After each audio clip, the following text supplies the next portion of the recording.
Buenos días, tardes o noches, estimadas y estimados amigos. Un placer saludarles, soy su docente en esta cátedra de Ciencia Penal. Hoy analizaremos una clase muy apasionante que es un elemento de la teoría del delito, el elemento subjetivo de la teoría del delito, la culpabilidad. La culpabilidad es este concepto central del derecho penal, fundamental para poder responsabilizar penalmente a una persona. En la administración de justicia, desde nuestra Constitución se exige el cumplimiento del principio de lesividad y de culpabilidad, por el cual solo quienes actúen con la intención, con el conocimiento, la voluntad de dirigir su conducta hacia el cometimiento de una infracción penalmente responsable, responderá ante la justicia, garantizando de esta manera equidad en la aplicación de la ley. Estoy seguro que en esta clase tocaremos ciertos ingredientes especiales de esta categoría dogmática del delito, fundamental para garantizar un juicio justo. Así que sin más, comencemos.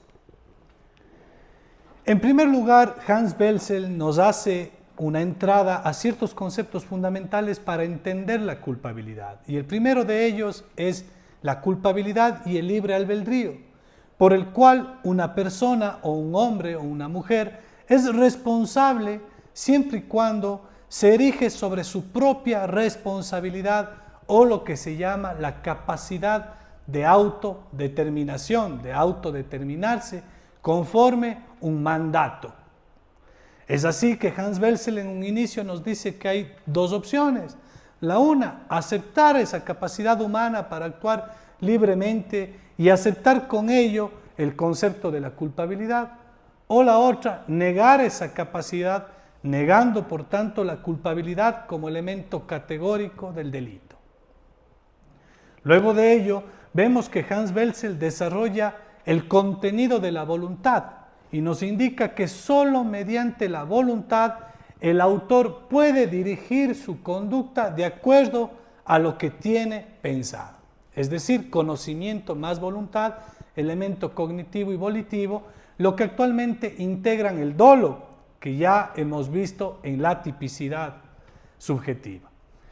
El objeto primario de reproche en la culpabilidad, es decir, lo que se va a reprochar, es esta acción final, según Hans Belzell, la voluntad de cometer esta acción u omisión. Entonces, aquí viene este otro término fundamental, la reprochabilidad. ¿Qué se reprocha? Lo que una persona encaminó conforme su finalidad, su acción final, su voluntad. Entonces, es así que toda culpabilidad es voluntad.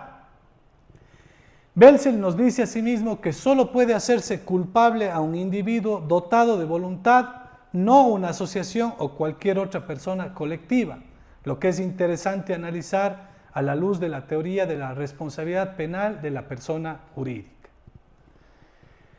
Otras generalidades respecto de culpabilidad es que para la imposición de una pena como principal consecuencia jurídico-penal del delito, no es pues suficiente que tengamos ya la acción u omisión típica y antijurídica, es decir, el injusto como lo conoce la doctrina. No es suficiente el hecho típico y antijurídico, pues puede estar al frente ante un acto típico y antijurídico y el mismo no ser culpable. Conforme vamos a ver, se requieren varios requisitos para que existan la culpabilidad o elementos. Y asimismo hay elementos con los cuales se puede caer esta categoría dogmática de la teoría del delito. Bien, Muñoz Conde nos dice que esta teoría es un tanto insostenible porque se trata de conceptos racionalmente indemostrables como lo es la capacidad de poder actuar de un modo distinto a como realmente se hizo. Entonces concluye que no es posible fundamentar culpabilidad en algo que no conocemos suficientemente. Y nos dice que no podemos elevar a una categoría de la fe algo que es un problema del conocimiento. Y es por ello que nosotros vamos a ver los siguientes requisitos para establecer la existencia de culpabilidad. Básicamente, para poder motivarse conforme una norma, debe existir imputabilidad, conocimiento de la antijuridicidad de la conducta y la exigibilidad de un comportamiento distinto. Esos son los elementos de la culpabilidad.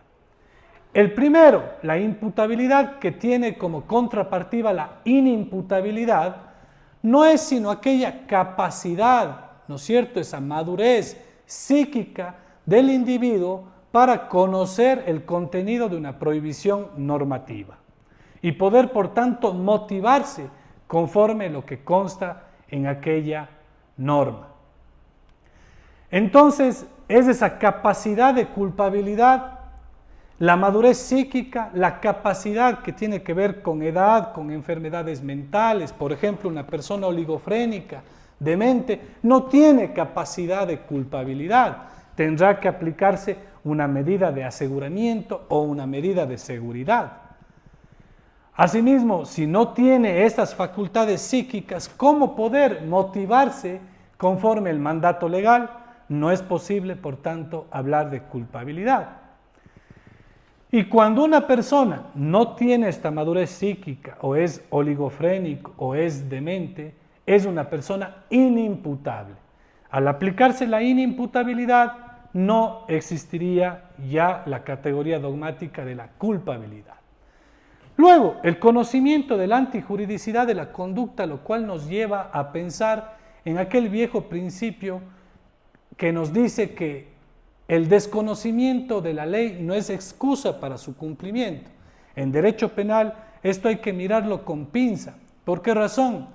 Porque si me exigen conocimiento de la antijuridicidad de la conducta, puede haber o una ignorancia en ese conocimiento o un error en ese conocimiento, lo que se conoce, y lo profundizaremos más adelante, como error de prohibición. Al existir un error de prohibición invencible, se elimina el conocimiento de la antijuridicidad de la conducta. Al ser este un elemento de la culpabilidad, se cae la culpabilidad, se cae el delito. Mientras que si ese error es vencible, se atenúa la pena. Y la exigibilidad de un comportamiento distinto.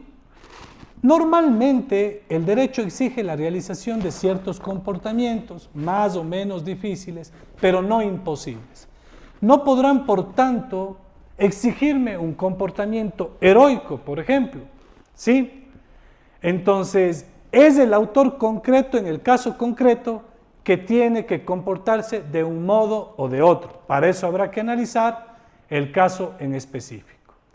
Cuando la obediencia a la norma pone al sujeto fuera de los límites de la exigibilidad, faltará este elemento y por tanto no se podrá reprochar a una persona.